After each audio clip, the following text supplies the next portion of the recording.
During a packed event at Joel Osteen's megachurch, an unexpected clash stunned the audience.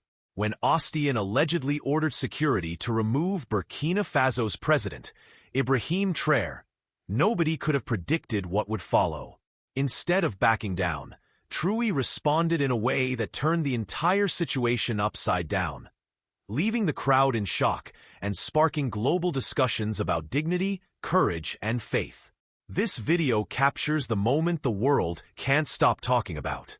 The lights inside Joel Osteen's mega church glowed brightly, reflecting off the massive glass walls. Thousands of people filled the seats, their voices rising in excitement. Cameras flashed. The event felt more like a global concert than a sermon. Among the crowd sat a quiet, calm figure. President Ibrahim Traoré of Burkina Faso. He had not come for fame or spectacle. He had come, as he often said, to seek strength where faith is shared. But suddenly, a whisper turned into a wave of murmurs. Security men in black suits began moving toward the section where Traoré was seated. Confusion spread like wildfire. The music cut. Even the choir paused. One guard bent close and said firmly, "You have to leave now. Orders from the pastor." The room froze. Shock, disbelief. No one expected a guest, let alone a president, to be treated this way. All eyes locked on Traoré. Would he rise quietly? Would he fight? Instead, Traoré stood tall, his face calm, but his eyes sharp, filled with something deeper than anger. The air was heavy. People leaned forward. Something was about to happen that no one in that church or the world would ever forget. Every camera turned, every phone lifted. The removal of Ibrahim Traoré had now become a global moment, live streamed within seconds. Children clutched their parents' hands. Some whispered, "Why are they doing this to him?" The confusion turned into unease. Traoré did not resist. He gently raised his hand, signaling the security men to pause. His calmness puzzled everyone. Instead of anger, he spoke with a soft but steady voice. "If I must leave, I will leave. But before I do, let me say this." The church fell into silence. Even Joel Osteen, sitting at the front, leaned forward. Traoré's words were not political. They were deeply human. He spoke of the struggles of his people, farmers, mothers, children, hoping for a future of dignity. He spoke of faith not as a show, but as a shield that carried him through nights of fear and days of sacrifice. Tears welled up in strangers' eyes. His voice carried weight, not because of his title, but because of his truth. And yet, the guards still stood waiting, unsure of what to do. The tension grew unbearable. What would happen next? For a moment, the world held its breath. Cameras streamed live to millions, and social media exploded with comments. Traoré trended worldwide within minutes. Traoré slowly walked toward the stage, not to resist, but to face the people directly. His footsteps echoed like drums in the silent hall. Standing under the bright lights, he looked neither embarrassed nor angry. Instead, he spoke again, his voice trembling with emotion. "Faith is not about who we push out. It is about who we let in. If I, a man from a faraway land, am not welcome here, then let me at least leave you with this truth. God's house has no borders." The audience gasped. Many began to cry. The guards lowered their hands, almost ashamed to touch him. An old woman in the front row stood and clapped. Then another, and another. Soon, the church thundered with applause and tears. What was meant to be humiliation had transformed into victory. But this was only the beginning. The days that followed would turn this single moment into a firestorm across the world, one that no one could escape. Joel Osteen shifted in his seat. The thunderous applause for Traoré was not what he had expected. His smile, usually wide and polished, looked strained. He whispered something to a staff member beside him, his fingers nervously tapping the armrest. The congregation was divided. Some stared at Osteen, wondering why their leader had chosen to humiliate a guest. Others couldn't take their eyes off Traoré, who stood like a calm flame in the storm. A young man in the audience shouted, "Let him speak. Let him finish." His voice cracked but carried across the hall. Suddenly, dozens echoed the cry. Osteen raised his hand to quiet the room, but the crowd ignored him. Traoré had captured their hearts in minutes. For the first time in that vast church, Joel Osteen was no longer the center of attention. The stage, the lights, and the atmosphere now belonged to Ibrahim Traoré. The pastor leaned back, realizing he had lost control of the moment. The more he tried to silence it, the louder the people pushed back. Something historic was unfolding, and he could not stop it.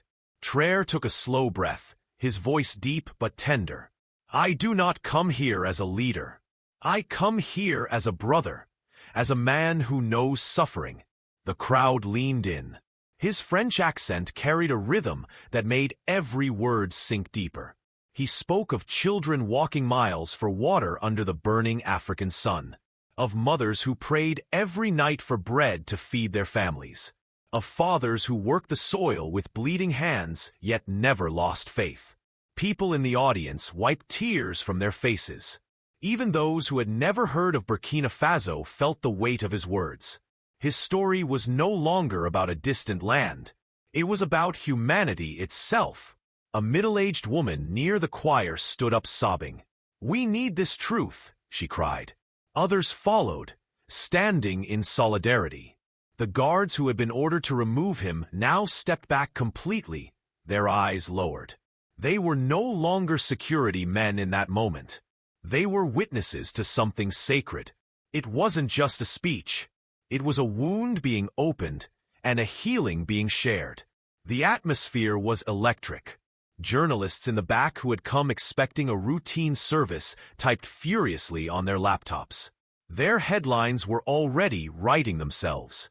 Joel Osteen finally rose from his chair. His polished shoes clicked loudly against the marble floor as he walked toward the stage. His smile had returned, but it felt forced, almost desperate. Standing a few feet from Traoré, Osteen reached for the microphone. The crowd booed softly. Some even shouted, "Let him finish." The control Osteen usually commanded had slipped like sand through his fingers. But Traoré, with surprising humility, handed him the microphone. His gesture stunned everyone. He could have held on, but instead he showed respect. Osteen's hands trembled slightly as he spoke. "This is a house of God. We must keep order."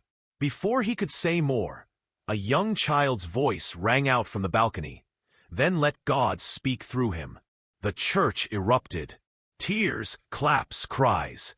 The pressure had reached its breaking point. Traoré bowed his head for a moment. Then he lifted his eyes, and the entire world seemed to lean closer. Something even greater was about to unfold. By the next morning, the video of the clash had already spread across the internet like wildfire. Clips of Traoré's calm defiance and the thunderous response from the audience trended across every platform. TikTok edits, Twitter hashtags, and Facebook shares painted him as a symbol of unshakable dignity. In Houston, local news stations replayed the moment again and again. Commentators argued late into the night. Was Osteen wrong, or was it a misunderstanding? Meanwhile, in Ouagadougou, Burkina Faso's capital, people crowded around radios and televisions, tears filling their eyes as they watched their leader stand tall in front of the world. Farmers, students, and elders spoke with pride. "He carried us with honor." Inside the church, Osteen's team scrambled to control the narrative. Press statements were drafted, suggesting that protocol had been misunderstood, but the people weren't buying it. The clash was no longer just about a single moment in a church. It had become a global mirror reflecting deeper questions. Who belongs in the house of God? And why did one African leader's words pierce the hearts of millions across oceans? On Tuesday morning, Traoré was invited to a small prayer gathering in Houston, organized by African immigrants. The room was simple, folding chairs, a rented hall, no flashing lights. Yet the atmosphere was alive with love. Mothers dressed in bright African fabrics wept openly as they embraced him. "You reminded us we are not forgotten," one said, her voice trembling. Children ran to him with shy smiles as though seeing a hero come alive. Traoré didn't speak like a politician that day. He prayed with them, knelt with them, and listened. He reminded them that dignity was not given by titles or wealth, but by standing firm in truth. Unseen by him, a journalist in the back recorded the gathering. That short clip, Traoré kneeling beside crying mothers holding their hands, spread even faster than the clash itself. Across America, people began to compare the glitter of Osteen's stage with the raw humility of Traoré's prayer. The contrast was sharp, and it stirred emotions that words alone could not contain. The world was beginning to see him not just as a president, but as a voice for the forgotten. By midweek, Joel Osteen was under immense pressure. His church's phone lines rang endlessly. Some supporters defended him, but many were furious. Congregants who had attended for years demanded answers. Why would you humiliate a guest, especially a man of faith? Major newspapers picked up the story. Opinion writers questioned the values of modern megachurches. For the first time in his career, Osteen's carefully polished image began to crack. Inside his mansion, advisors urged him to issue an apology. Yet, he hesitated. His pride warred with the fear of losing his global audience. Meanwhile, Traoré remained composed. He did not lash out at Osteen or respond with anger. Instead, he continued his visits with ordinary people. Hospitals, community centers, small churches. Everywhere he went, crowds followed, desperate to touch the man who had dared to stand with dignity. The clash had started inside one building, but now it was shaking the conscience of the entire world.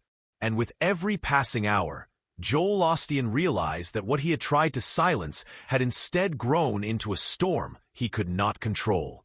On Wednesday evening, as Traoré prepared for a quiet dinner with local African pastors in Houston, an aide handed him a sealed envelope flown in from Burkina Faso. It was from a group of school children who had gathered to write him after watching the viral video. Inside were simple notes written in shaky handwriting. One child wrote, "President, we saw you on the TV. You made us proud. Please don't let anyone push you away. We are with you." Another, just 8 years old, had drawn a picture of Traoré standing tall inside a church with angels surrounding him. As he read, his eyes grew heavy with emotion. For a man known for his strength, it was rare to see him wipe tears from his face. He whispered to his aide, "If even a child can understand dignity, then the world must listen." The pastors who saw him cry that night said later they had never witnessed such humility from a leader. The image of a president holding children's letters close to his chest would soon become the next powerful moment shared across the globe.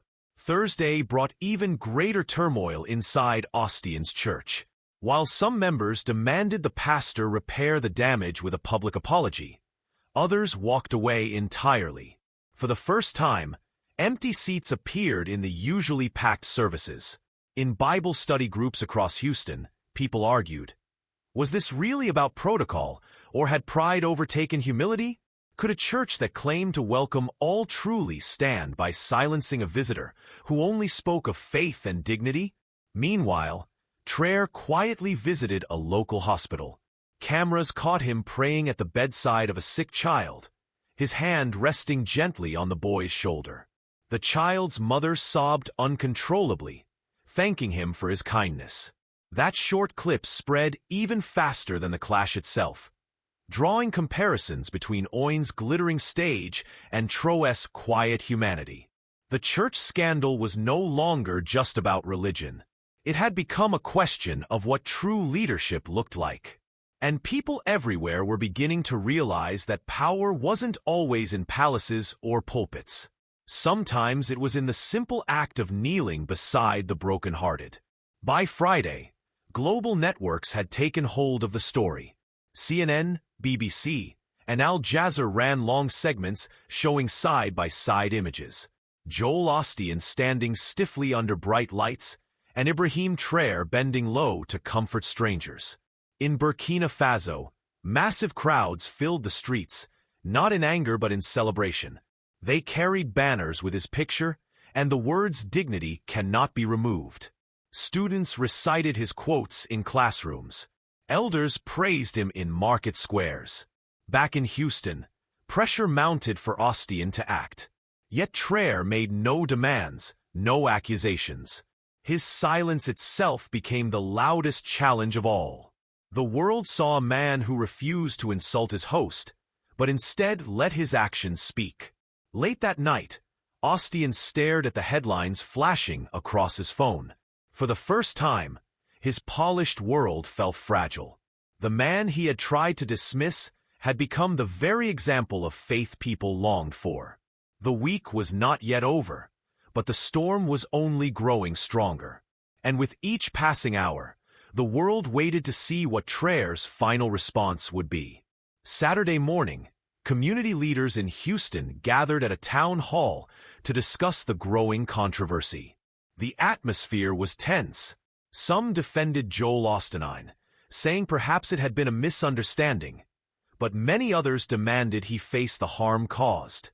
Unexpectedly, a representative from Osteen's team arrived and quietly slipped a note to the moderator. In it was a short message. "Pastor Joel is willing to meet President Traoré privately." The room buzzed. Some felt it was too late. Others saw it as a step toward healing. When the message reached Traoré, he sat quietly for several minutes, eyes lowered in thought. Then he replied softly, "If the invitation is genuine, I will go, not for myself, but for those who need to see dignity and humility walk together." News of the possible meetings spread like fire. The world now waited anxiously. Would the two men face each other again?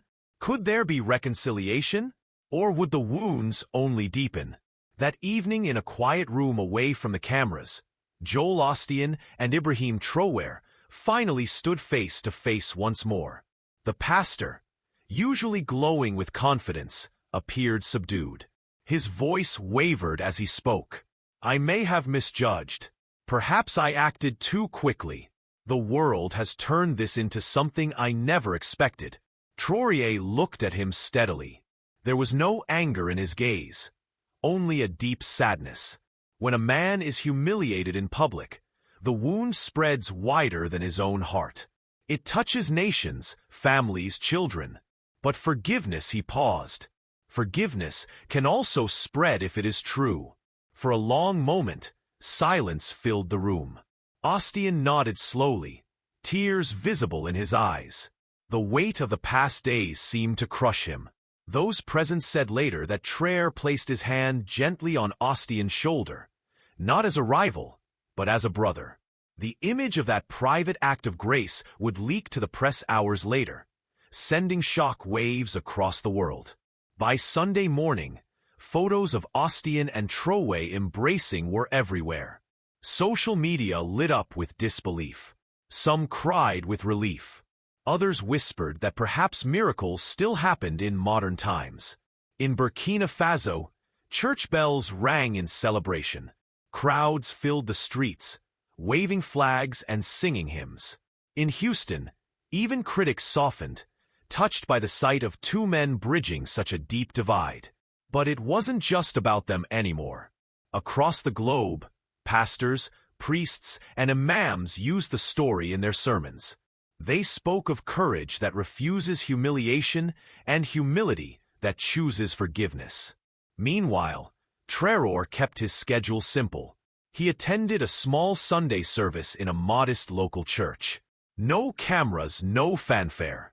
There he prayed quietly, thanking God not for victory, but for peace. The world watched closely, sensing that this week-long storm was reaching its end. Yet everyone also knew the final words, the closing chapter, still had to be written. Sunday evening, Joel Osteen's megachurch was once again filled to the brim. This time, though, people didn't come for music or routine worship. They came to witness history. The lights dimmed, cameras rolled. Every major news outlet streamed the service live. Then, to everyone's surprise, Joel Osteen walked onto the stage with Ibrahim Traoré at his side. The crowd erupted, some crying, some clapping uncontrollably. Many had never expected to see the two men together again. Osteen's voice cracked as he spoke first. "I was wrong. I acted out of fear, and I hurt not only a man, but also the spirit of God's message. Tonight I ask forgiveness from President Traoré and from all of you." The silence that followed was heavy. Then Traoré stepped forward. He did not speak of anger or pride. Instead, he placed a hand on Osteen's shoulder and said, "Forgiveness is not weakness. It is the strength to rebuild what pride tried to destroy.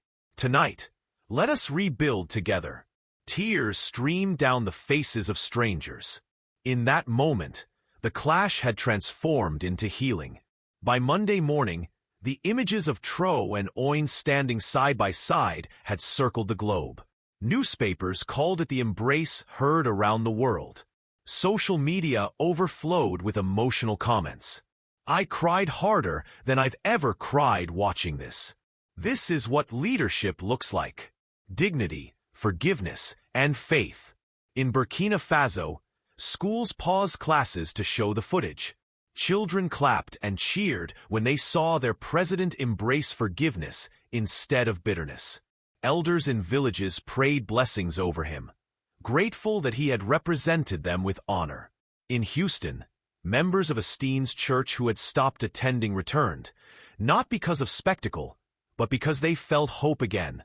The clash that began in humiliation had ended in something far greater: unity. Even world leaders quietly took notice. Commentators said the lesson was bigger than religion.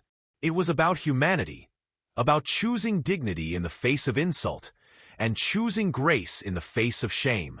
The week had begun with a scandal, but it was closing with a miracle.